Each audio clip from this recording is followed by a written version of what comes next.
Sarah wiped down the same table for the third time, her hands trembling slightly as she watched the steam rise from the coffee pot behind the counter.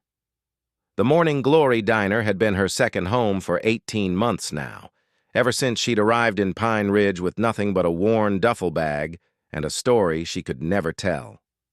The small mountain town of barely 3,000 people had welcomed her with the kind of warmth that made her chest tight with guilt every single day. The bell above the door chimed, and Sarah looked up to see Mrs. Henderson shuffling in for her usual Tuesday morning coffee and blueberry muffin. At 72, Eleanor Henderson had appointed herself the unofficial grandmother of every young person in Pine Ridge, and Sarah had become her particular project. The elderly woman's kind eyes always seemed to see too much, asking gentle questions that Sarah deflected with practiced ease. "Morning, honey," Mrs. Henderson called out, settling into her favorite booth by the window.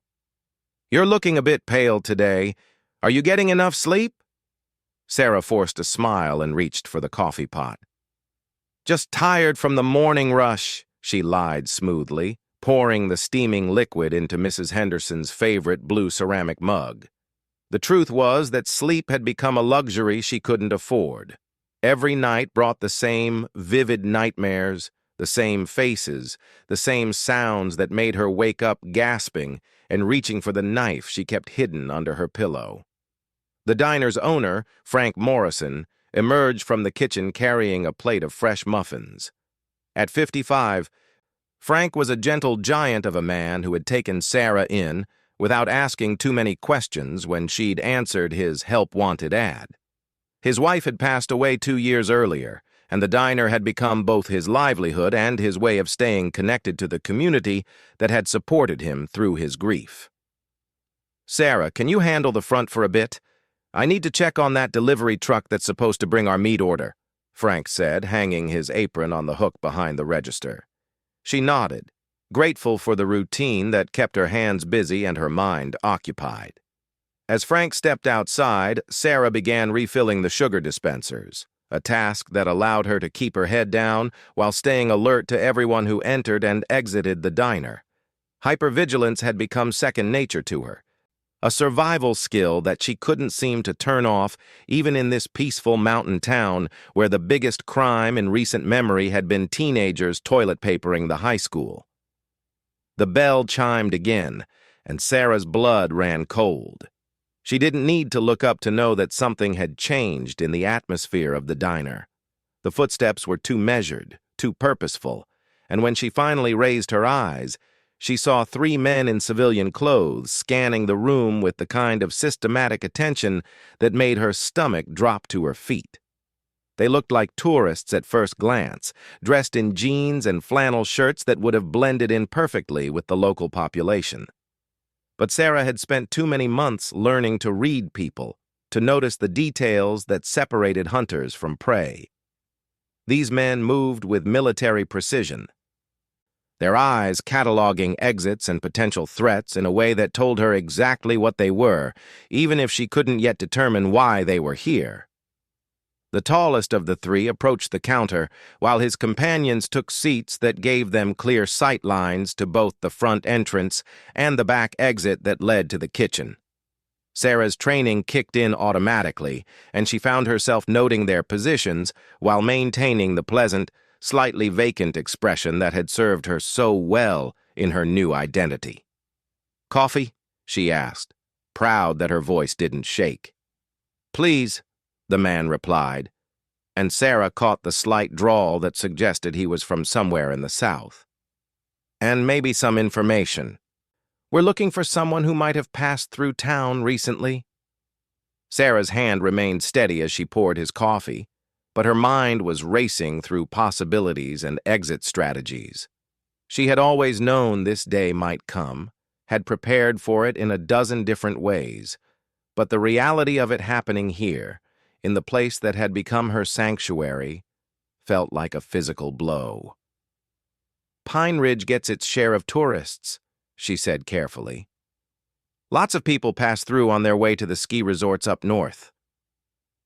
The man pulled out his phone and showed her a photograph that made her knees weak with relief and terror in equal measure. It wasn't her face on the screen, but it was close enough to make her pulse race. The woman in the photo had similar dark hair and brown eyes, but she was younger, softer around the edges in a way that Sarah no longer was. "Her name is Lisa Chen," the man continued. "She's been missing for about 6 months now. We have reason to believe she might have come through this area." Sarah studied the photograph with what she hoped looked like genuine interest, while her mind worked furiously to process this new information. Lisa Chen was a name she recognized, though not for the reasons these men might think. Lisa had been part of the same underground network that had helped Sarah disappear, a system of safe houses and new identities that existed to protect people like them from threats that law enforcement couldn't or wouldn't address. "I don't recognize her," Sarah said truthfully, "but I can ask around. Small town like this, if someone new had stayed for any length of time, people would remember." The second man, a compact blonde who had been quietly observing the other customers, turned his attention to Sarah with an intensity that made her skin crawl. There was something cold and calculating in his pale blue eyes that reminded her why she had spent the last 18 months looking over her shoulder. "That's very helpful," he said, and his voice carried a politeness that didn't match the threat Sarah could sense beneath it. "We'd appreciate any information you could provide. We're staying at the Pine Ridge Motor Lodge if you think of anything." Mrs. Henderson chose that moment to approach the counter for her refill, and Sarah silently blessed the timing. The elderly woman's presence shifted the dynamic in the room, her grandmotherly warmth creating a buffer that allowed Sarah to breathe again. "More visitors?" Mrs. Henderson exclaimed with genuine pleasure. "Are you boys here for the hiking? The fall colors are just spectacular this year." The three men responded with the kind of polite conversation that tourists would be expected to make, but Sarah could see the impatience in their posture, the way their eyes kept scanning the room even as they smiled and nodded at Mrs. Henderson's enthusiastic recommendations for local attractions. Frank returned from dealing with the delivery truck just as the men were preparing to leave, and Sarah watched his expression carefully as he took in the new customers. Frank had an intuitive understanding of people that came from decades of running a small-town business, and she saw him note the same details that had put her on alert. After the men left, Mrs. Henderson lingered at the counter, stirring her coffee with unnecessary concentration. "Strange men," she said quietly. "Too polite, if you know what I mean. The kind of politeness that feels dangerous." Sarah's respect for the elderly woman increased exponentially. Mrs. Henderson's assessment matched her own, and it was reassuring to know that at least one other person in Pine Ridge had the instincts to recognize when something wasn't quite right. "Probably just lost tourists," Sarah replied, but she made a mental note to be extra careful about her routines for the next few days. Frank approached the counter as Mrs. Henderson returned to her booth, his expression thoughtful. "Those men ask you about anything specific?" he inquired in the casual tone he used when he was being deliberately careful. "Looking for a missing woman," Sarah answered truthfully. "Showed me a photo, but I didn't recognize her." Frank nodded slowly, but Sarah caught the way his eyes lingered on her face, as if he was seeing her clearly for the first time. It was a look that made her wonder how much Frank had already guessed about her real story, and whether his decision to hire her had been as random as she'd assumed. The rest of the morning passed in a haze of routine activities that felt anything but normal. Sarah served coffee and pancakes, made small talk with regular customers, and went through all the motions of being the friendly small-town waitress she had trained herself to become. But underneath the familiar rhythms of work, her mind was cataloging every detail of the encounter and calculating her options. The men claiming to be looking for Lisa Chen represented a complication she hadn't anticipated. If they were legitimate law enforcement or private investigators, their presence might be coincidental. But if they were something else entirely, something connected to the reason she had needed to disappear in the first place, then Pine Ridge had just become far more dangerous than the urban nightmare she had fled. As the lunch crowd began to arrive, Sarah found herself studying each new face with renewed intensity. The paranoia that had kept her alive for the past 18 months was flooding back in full force, and she realized with a sick certainty that the peaceful interlude of her new life might be coming to an end. The bell above the door chimed again, and Sarah looked up to see a group of men in military fatigues entering the diner. Unlike the morning's visitors, these newcomers made no attempt to blend in with the local population. They moved with the confident bearing of soldiers who were exactly where they belonged, and the patches on their uniforms identified them as members of a Navy SEAL unit conducting training exercises in the area. Sarah had heard about the military training that occasionally took place in the mountains around Pine Ridge, but she had never seen any of the participants up close. Now, watching them settle into a large booth near the back of the diner, she found herself studying their faces with the same automatic assessment she had applied to the morning's mysterious visitors. The difference was immediately apparent. These men radiated the kind of controlled competence that came from legitimate military training and experience. They joked with each other with the easy camaraderie of a team that had worked together under pressure, and their awareness of their surroundings felt protective rather than predatory. One of them, a dark-haired man with sergeant stripes and intelligent brown eyes, caught Sarah staring and offered her a friendly smile that made her cheeks warm with something she hadn't felt in longer than she could remember. There was something about his expression that suggested kindness and strength in equal measure, qualities that her damaged psyche craved even as her survival instincts warned her to maintain her distance. Sarah approached their table with menus and water glasses, forcing herself to focus on the job rather than the way the sergeant's smile made her feel slightly dizzy. These men represented another unknown variable in an equation that was already becoming dangerously complex, and she couldn't afford to let her guard down just because one of them had kind eyes.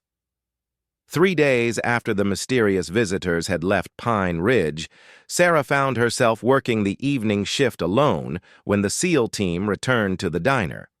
Frank had gone home early with a headache, leaving her to handle the sparse dinner crowd that typically consisted of a few locals and the occasional trucker passing through on the mountain highway. The sergeant with the kind eyes entered first, still in his military fatigues, but without his usual teammates. Sarah felt her pulse quicken as he approached the counter, and she found herself smoothing her apron with nervous hands. Over the past few days, she had caught herself thinking about him more than was safe or smart, but there was something about his presence that made her feel simultaneously protected and vulnerable. "Evening," he said, settling onto one of the counter stools. "Just me tonight. The rest of the team is handling equipment maintenance." "Coffee?" Sarah asked, already reaching for the pot. "Please, and maybe some of that apple pie I saw in the case earlier. Frank makes the best pie I've had since my grandmother passed away." Sarah served his order and found herself lingering at the counter instead of retreating to her usual tasks. There was something calming about his presence that made her want to stay close, even though every survival instinct she had developed over the past 18 months warned her against forming connections with anyone. "I'm Marcus, by the way," he said between bites of pie. "Marcus Rodriguez. We never got properly introduced the other day." "Sarah," she replied, then caught herself before she could add the false last name she had been using. The omission felt significant, a small crack in the careful facade she had constructed. "You've been in Pine Ridge long?" Marcus asked, and the question sounded genuinely curious rather than interrogating. "About 1.5 years," Sarah answered truthfully. "Came here looking for somewhere quiet to start over." Marcus nodded, as if he understood the concept of starting over better than most people would. "It's a good place for that. Sometimes a person needs to find somewhere peaceful to figure out who they're supposed to be." The observation was so accurate that Sarah felt tears prick her eyes unexpectedly. She turned away to wipe down the counter, using the movement to regain her composure while wondering how a stranger could see something about her situation that she had worked so hard to hide. The bell above the door chimed, and Sarah's blood turned to ice as she recognized the tall man from 3 days earlier entering the diner. He was alone this time, and he moved with the same measured precision that had set off her alarm bells during their first encounter. Marcus seemed to notice the change in Sarah's demeanor, and she saw him straighten slightly on his stool, his attention shifting to the newcomer with the subtle alertness of someone trained to assess potential threats. "Evening," the man said, taking a seat 3 stools down from Marcus. "Coffee, please." Sarah served him with hands that she hoped looked steadier than they felt. Hyper-aware of Marcus's presence and grateful for it in a way that surprised her. The stranger studied her face with an intensity that made her skin crawl, and she could sense him cataloging details in a way that felt invasive and dangerous. "I was in here a few days ago," the man continued conversationally, "asking about a missing woman named Lisa Chen. I don't suppose you've remembered seeing her since then?" "No, I'm sorry," Sarah replied. "I asked around like I promised, but nobody recognized her." The man pulled out his phone and showed her the same photograph. But this time Sarah noticed something she had missed before. Lisa Chen wasn't just similar looking. She was wearing a necklace in the photo that Sarah recognized because she had one exactly like it, hidden in the small jewelry box in her apartment. It was a piece that had been given to women in the network as a way of identifying each other, a subtle signal that could mean the difference between safety and disaster. "Take another look," the man suggested, and there was something in his tone that made it clear this wasn't really a request. Sometimes people remember things differently when they're given a chance to think more carefully. Marcus finished his pie and coffee with deliberate slowness, and Sarah could feel the tension radiating from him as he assessed the situation developing at the counter. When he stood to pay his check, he moved with the fluid grace of someone who was ready for action, and Sarah found herself hoping desperately that whatever was about to happen wouldn't put him in danger. "Actually," Marcus said, his voice carrying the kind of casual authority that made both Sarah and the stranger turn their attention to him, "I think I might have seen your missing person." The stranger's eyes sharpened with predatory interest. "Where?" "Up at the training facility," Marcus replied smoothly. "Young woman matching that description was asking questions about hiking trails in the area. Said she was doing research for a travel blog. This was maybe 2 weeks ago." Sarah watched the exchange with growing admiration for Marcus's quick thinking. He was providing information that was specific enough to be believable while sending the stranger away from Pine Ridge and toward the military installation where questions would be asked and backgrounds would be checked. "A travel blog," the stranger repeated, and Sarah caught the skepticism in his voice. "Did she give you a name?" "Called herself Amy something," Marcus answered with the kind of vague certainty that suggested a casual encounter. "I wasn't really paying attention to the details, just pointed her toward the visitor center." The stranger finished his coffee and left money on the counter, his movements sharp with frustration. "Thank you for the information," he said, but his tone suggested he was already calculating his next move. After the man left, Marcus remained at the counter while Sarah processed payment for his meal. Her hands were shaking now that the immediate threat had passed, and she found herself struggling to operate the register with her usual efficiency. "You okay?" Marcus asked quietly. "Fine," Sarah lied, but her voice cracked on the word. Marcus studied her face with the same careful attention she had seen him use when assessing terrain during his team's training exercises. "That man was looking for you, wasn't he?" The question hung in the air between them, and Sarah felt the last of her carefully constructed defenses crumbling. She could lie, could maintain the fiction that had protected her for 18 months. but something in Marcus's expression told her that he had already seen through her pretense. "I don't know what you mean," she said, but the words sounded hollow even to her own ears. "Sarah," Marcus said gently, and the way he spoke her name made her realize that he already understood more about her situation than she had revealed. "Whatever you're running from, you don't have to face it alone." The kindness in his voice broke something loose inside her chest, and Sarah found herself blinking back tears that she had held at bay for months. The isolation of her new life had been the price she paid for safety, but the weight of carrying her secrets alone had been slowly crushing her spirit. "I can't involve you in this," she whispered. "You don't understand how dangerous it is." "I understand more than you might think," Marcus replied. "And I'm not some civilian who can't handle danger. Let me help you." Before Sarah could respond, Frank returned to the diner, his headache apparently improved. He took in the scene at the counter with the quick assessment of someone who had learned to read people over decades of small-town life, and Sarah saw understanding dawn in his eyes. "Sarah, why don't you take a break?" Frank suggested. "Marcus, would you mind keeping her company? I can handle things up front for a while." Marcus nodded, and Sarah found herself being guided to a corner booth where they could talk without being overheard. The diner was nearly empty now, with just one trucker finishing his dinner near the front windows and Mrs. Henderson's nephew reading a newspaper at the counter. "Start from the beginning," Marcus said once they were seated.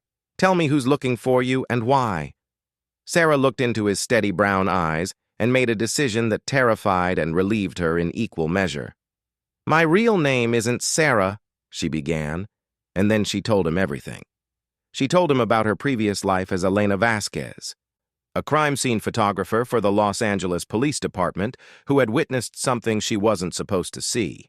She explained how she had been working a routine homicide case when she discovered evidence that connected the murder to a network of corruption that reached into the highest levels of law enforcement.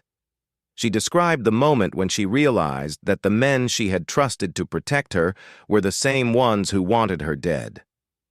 Marcus listened without interruption as she detailed her escape from Los Angeles, the underground network that had provided her with a new identity, and the 18 months of careful anonymity that had allowed her to build a new life in Pine Ridge. She told him about Lisa Chen, who had been part of the same network and whose disappearance suggested that their safe haven was no longer secure. "The man who was here tonight," Sarah continued, "he's not law enforcement, at least not legitimate law enforcement.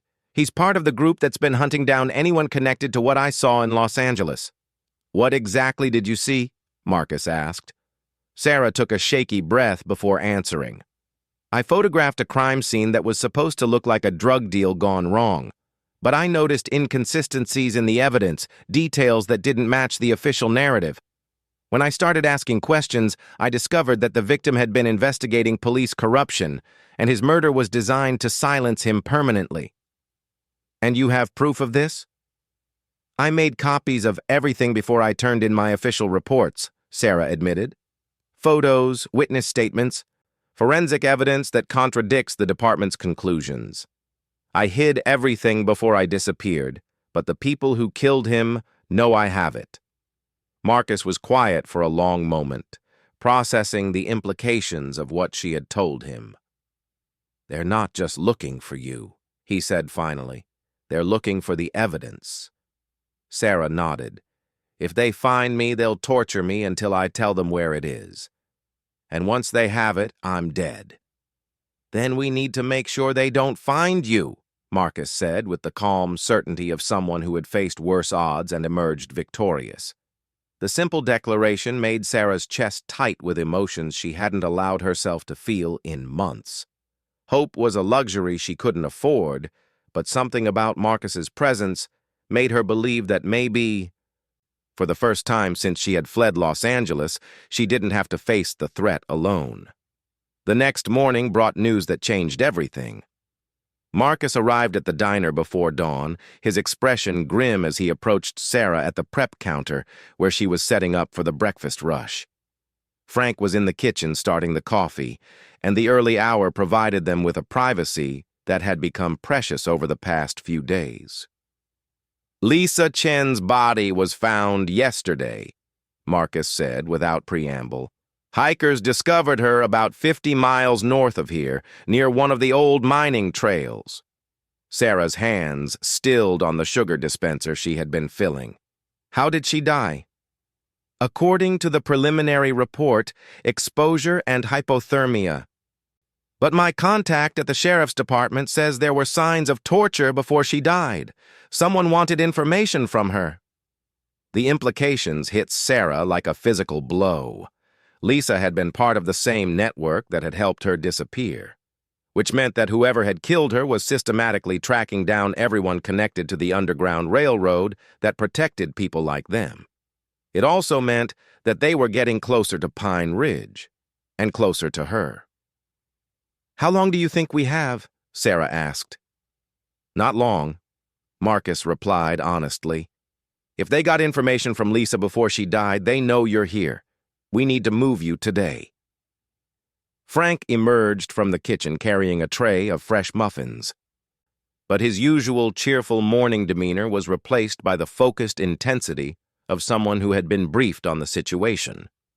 Over the past week, Marcus had gradually brought Frank into their confidence, recognizing that the diner owner's knowledge of the local area and his network of community connections could be valuable assets.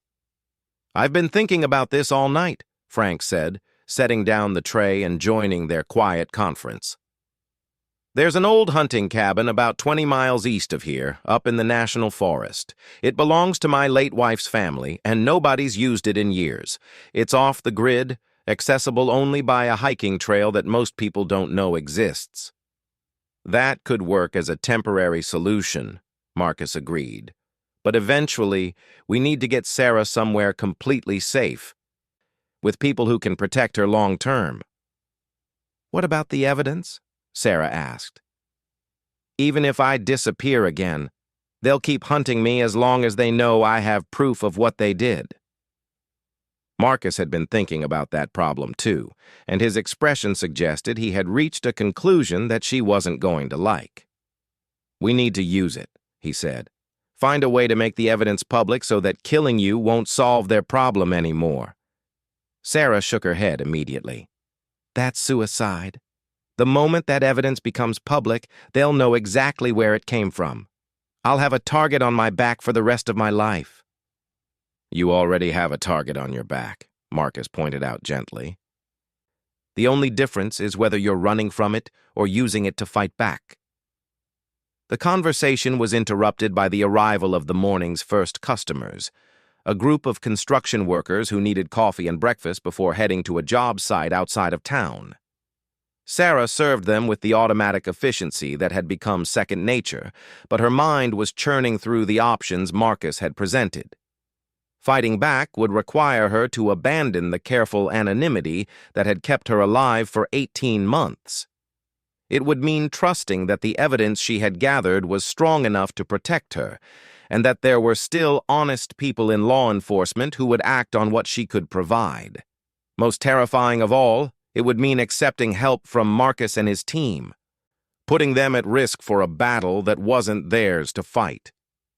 As the morning progressed, Sarah found herself studying the faces of her regular customers with new eyes. Mrs. Henderson came in for her usual coffee and muffin, chatting about her grandson's upcoming wedding with the kind of innocent happiness that reminded Sarah of what normal life looked like. The mailman stopped by for a quick breakfast before starting his route, joking with Frank about the unseasonably warm weather that was delaying the first snowfall. These people had become her community over the past 18 months, and the thought of bringing danger into their peaceful world made her stomach churn with guilt. But the alternative was to disappear again, to abandon the first place that had felt like home since she had fled Los Angeles, and to spend the rest of her life looking over her shoulder. Around noon, Marcus returned to the diner with two members of his SEAL team, both of whom Sarah recognized from their previous visits. The men took a booth near the back and ordered lunch, but Sarah could see them conducting a careful surveillance of the street outside, their positions chosen to provide clear sightlines to anyone approaching the building. The presence of the SEALs provided a sense of security that allowed Sarah to think more clearly about her situation. These were men who understood danger and knew how to handle it, and their willingness to involve themselves in her problems suggested that she wasn't as alone as she had believed. Frank approached the counter during a lull in the lunch rush, his expression thoughtful. "Sarah, I need to ask you something, and I want you to be completely honest with me." She nodded, bracing herself for whatever he was about to say. "This evidence you have, could it really bring down the people who are after you?" "Yes," Sarah answered without hesitation. "There are photographs, witness statements, and forensic analysis that prove the LAPD covered up a murder. The corruption goes all the way to the top, and if it became public, it would destroy careers and send people to prison." "Then maybe Marcus is right," Frank said quietly. "Maybe it's time to stop running and start fighting back." Before Sarah could respond, her attention was drawn to a black SUV that had pulled up across the street from the diner. 3 men emerged from the vehicle, and she recognized one of them as the stranger who had been questioning her. The other 2 were new, but they carried themselves with the same dangerous precision that had marked their colleague. "Marcus," Sarah called softly, and the SEAL looked up from his conversation with his teammates to follow her gaze. The change in the atmosphere of the diner was immediate and electric. Marcus and his team shifted into a state of controlled readiness that was invisible to civilian eyes but unmistakable to anyone with military training. Frank moved behind the counter with casual efficiency, his hands finding the baseball bat he kept under the register while maintaining the appearance of normal business operations. "Kitchen," Marcus said quietly to Sarah, and she slipped through the swinging doors without argument. From her position behind the kitchen's service window, Sarah could see the 3 men entering the diner. They moved with the coordinated precision of a team that had worked together before, and their eyes swept the room with the systematic attention of predators searching for prey. The tall stranger approached the counter while his companions took strategic positions that blocked the front exit and provided clear sightlines to the kitchen doors. "We're looking for Sarah," he announced, abandoning any pretense of subtlety.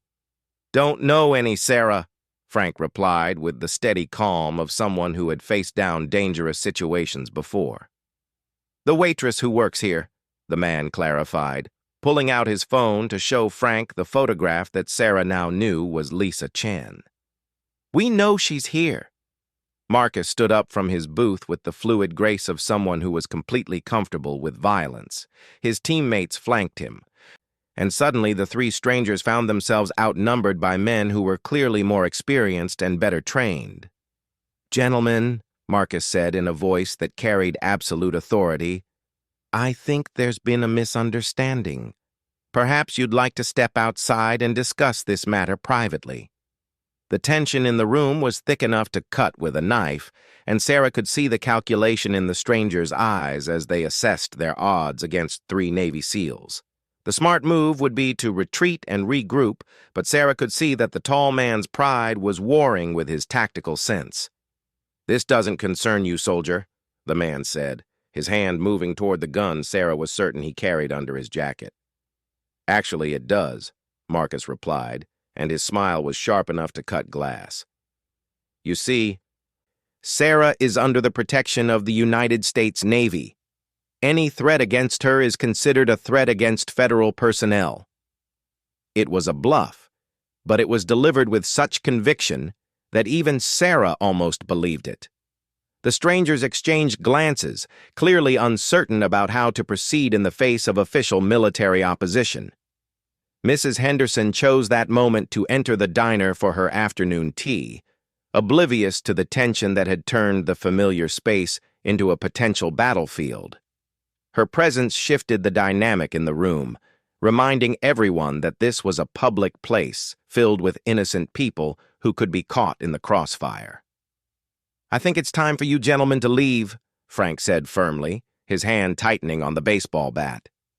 The strangers withdrew, but not before the tall man fixed Sarah with a look that promised this confrontation was far from over. As soon as they were gone, Marcus was on his radio, calling in the license plate number and requesting backup from his commanding officer. "They'll be back," Sarah said, emerging from the kitchen on unsteady legs. "I know," Marcus agreed, "which is why we're not going to be here when they do." Within an hour, Sarah found herself in the passenger seat of Marcus's military vehicle, speeding toward the hunting cabin that Frank had described. Her few possessions were packed in the same duffel bag she had carried into Pine Ridge 18 months earlier, and she was once again leaving behind a life that had begun to feel like home. But this time was different. This time she wasn't running alone. And for the first time since she had fled Los Angeles, she had allies who were willing to fight alongside her. Marcus and his team had made it clear that they intended to see this through to the end, whatever that might look like. As they reached the cabin hidden deep in the national forest, Sarah made a decision that would change everything. She turned to Marcus with a determination that surprised even her. "You're right," she said. "It's time to stop running. Help me figure out how to make that evidence public, and let's end this once and for all." Marcus smiled, and for the first time in 18 months, Sarah felt like she might actually have a chance at getting her life back. The fight ahead would be dangerous, but she was no longer facing it alone, and that made all the difference in the world.